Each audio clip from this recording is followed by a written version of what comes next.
जनो नमस्कार। हाजिर हूं मैं आज भावों की डिटेल लेकर।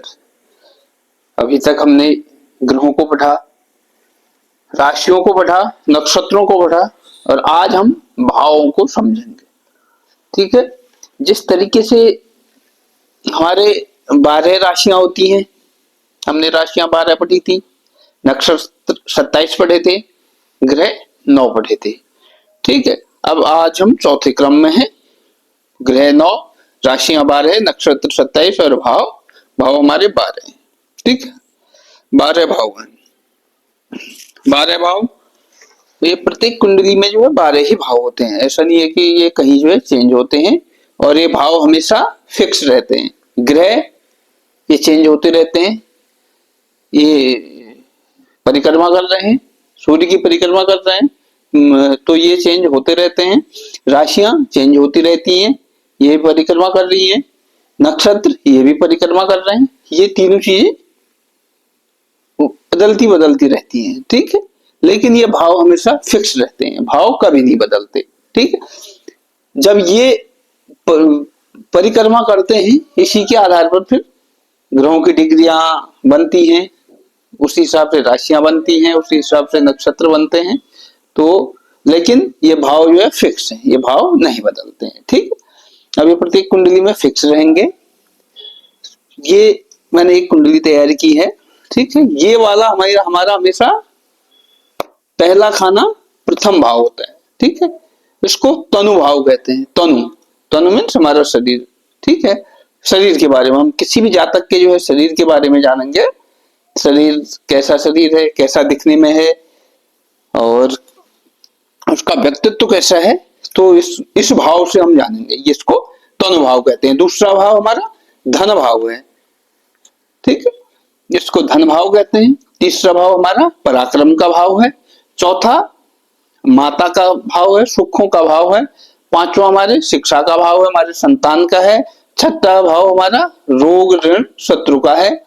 और सातवां भाव हमारे पत्नी का भाव है। आठवां भाव हमारे मृत्यु का भाव है। नौवां भाव हमारे धर्म का भाव है। 10वां भाव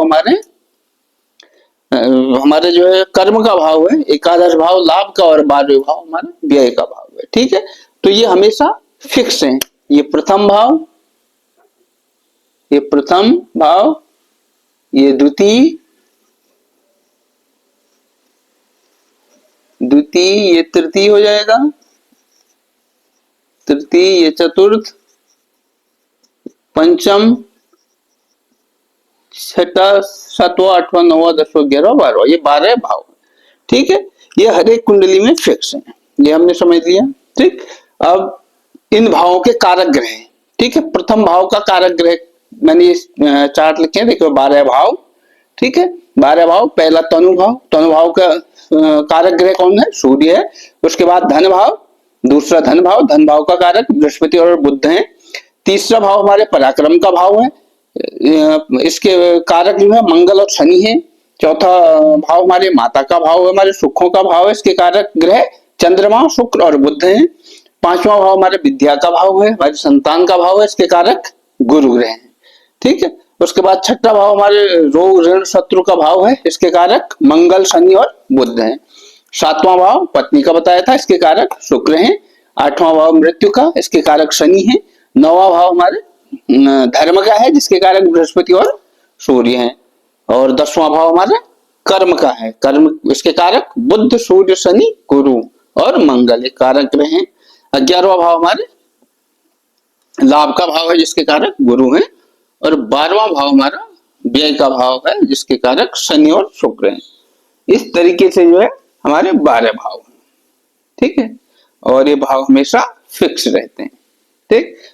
अब बदलते हैं, क्या बदलते हैं? ग्रह, राशियां, नक्षत्र। ठीक है। ये हमने समझ लिया कि ये हमारे 12 भाव हैं। ठीक। अब हम जो है थोड़ा और समझते हैं इसको, कि अब आपने कुंडली में देखा होगा, कुंडलियां आपने देखी होंगी, तो उसमें क्या होता है, ये लिखा तो नहीं होता, भाव नहीं लिखे होते, भाव फिक्स हैं, हमें जो है समझ लेना भाव। लेकिन यहाँ पे क्या पढ़ा होता है? यहाँ पे अंक पड़े होते हैं। ठीक है।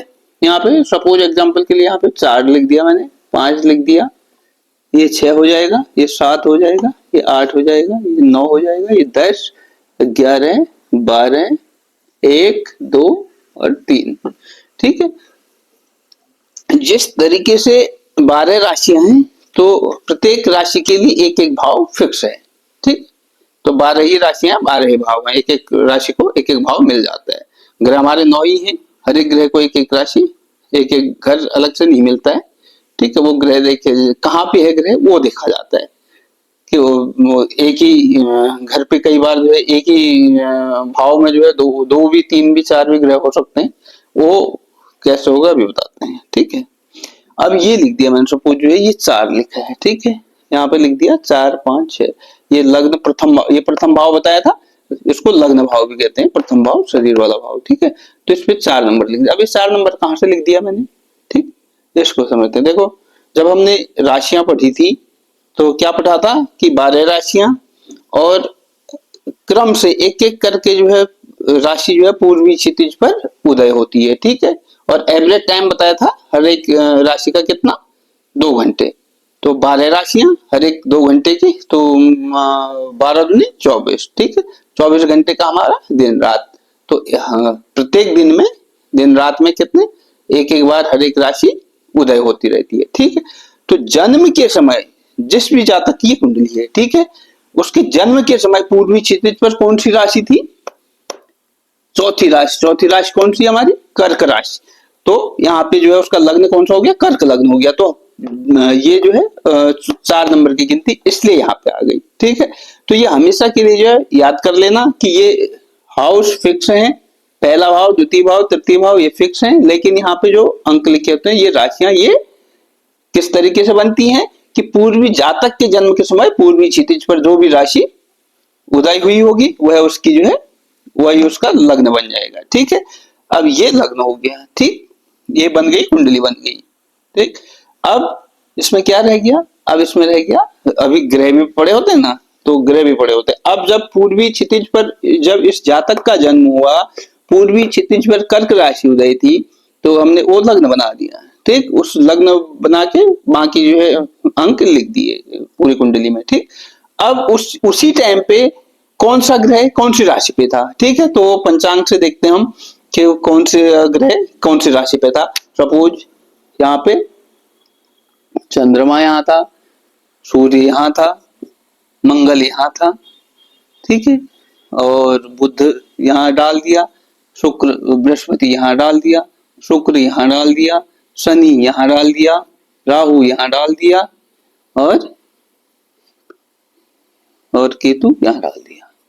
ठीक है, सपोज ये इस तरीके से ग्रह। अब ये ग्रह कैसे थे वो देखना पड़ेगा कि कौन से ग्रह कहाँ पे था। ठीक है, तो पंचांग समय क्लियर हो जाता है, ग्रह स्पष्ट निकालते हैं कि भाई कौन सा ग्रह कहाँ पे था, उस हिसाब से ग्रहों को भी इन भावों में डाल देते हैं। ठीक है, अब मैं कहा था ये 4 चीजों पे ही हमारी, और उसी के तरीके से जो है नक्षत्र निकालते हैं। अब ये ग्रह यहाँ पे था, सपोज इस कुंडली को लेते हैं कि यहाँ पे उस टाइम पे चंद्रमा जो है यहाँ, सूर्य जो है यहाँ पे था, तुला राशि पे था, लेकिन कौन से नक्षत्र में था वो जो है और गणना का विषय है। ठीक है, तो उसकी गणना जो है हम फिर समझेंगे, लेकिन इन 3-4 चीजों के आधार पे ही कुंडली जो है हमारी चलती है। इन चारों के आधार पर कोई भी फलादेश करना है ना होगा हमें कुंडली में, तो इन चारों के आधार पर ही हम करेंगे। अब देखो ये कुंडली हमारे तैयार हो गई, ग्रह ये बैठ गए हैं, राशियां भी देखो 4, 5, 6, 7, नक्षत्र की कैलकुलेशन से जो हम इन वो हम जो है कुंडली से देख लेंगे। अभी जो है इसकी कैलकुलेशन का भी टाइम मिलेगा तो फिर समझेंगे कि नक्षत्र कैसे कैसे जो है। अभी जब हम ग्रहों की डिग्रियां नहीं पढ़ी हमने कि कौन सी डिग्री पे ग्रह है, तो वो भी पढ़ेंगे। लेकिन 4 ये बेसिक चीजें हैं, बेसिक फंडामेंटल हैं किसी भी कुंडली के लिए, ग्रह, राशि, नक्षत्र और भाव। तो ये चारों चीजें आप समझ में आ गई हमारा। ये पहला ग्रह इस तरीके से जो हमने बिठा दिए, ग्रह बैठ गए, राशियां भी दिख रही हैं 4, 5, 6, लग्न में कर्क राशि है, उस तरीके से जो है 12 राशियां हैं। नक्षत्र में नहीं दिखा भी, नक्षत्र भी हम देखेंगे। और भाव हमारा कौन सा है? ये पहला, द्वितीय, तृतीय। तो 3 चीजें भी हमारी क्लियर हो गई इसके हिसाब से। ठीक है, लेकिन सिर्फ नक्षत्र भी हमने पढ़े हैं, लेकिन यहाँ से आपको पता नहीं लग रहा है कि नक्षत्र कौन सा है। ठीक है, नक्षत्र कौन सा है वो यहाँ से पता नहीं लग पाएगा, उसके लिए कैलकुलेशन करनी पड़ेगी वो हम कभी किसी क्लास में सीखेंगे, लेकिन अभी बेसिक लेवल पे ये 4 चीजें आप कॉन्सेप्ट क्लियर रखना। इन्हीं के आधार पर हम जो है कुंडली विश्लेषण करते हैं। अगर सपोज इस कुंडली में हमें जो है किसके बारे में जानना, सपोज इसकी जो है माता के बारे में जानना है सपोज, ठीक है। तो सबसे पहले हम क्या आएंगे, माता के बारे में जानना है। तो माता के बारे में क्या पढ़ा था हमने, माता का भाव कौन सा है, चौथा भाव, ठीक है। इस भाव पे आए, चौथा भाव। अब इस भाव, सबसे पहले इस भाव का जो है क्या देखा हमने, चौथे भाव का कारक कौन सा है, चंद्रमा, शुक्र और बुध। ये 3 ग्रह हमने यहाँ पे लिख दिए, चंद्रमा, शुक्र और बुध, ठीक है। उसके बाद यहाँ पे कौन सी राशि है, राशि भी देखी हमने, कौन सी राशि है यहाँ पे, तुला राशि है, ठीक है। तुला राशि है, तुला राशि का स्वामी कौन होता है, तुला राशि का स्वामी शुक्र होता है, ठीक है। अब हम यहाँ पे शुक्र भी लिख दिया। उसके बाद इस भाव में कौन सा ग्रह बैठा है, यहाँ पे सूर्य लिखा है, ठीक है। तो सूर्य भी हमने, अब हमें जो है इन चारों चीजों को जो है, चारों इस भाव में बैठा ग्रह, भाव का कारक और भाव में जो राशि है, राशि का स्वामी, इन सब के जो है बहुत डीप लेवल में जो है चेकिंग करनी है कि कोई ग्रह खराब तो नहीं है, कौन सी राशि में है, कौन सी डिग्री पे है, यहाँ पे ग्रह उच्च का है या नीच का है।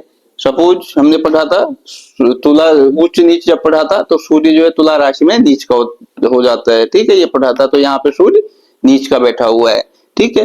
वो देखेंगे हम उसी तरीके से जो है, और भी सारे विश्लेषण है।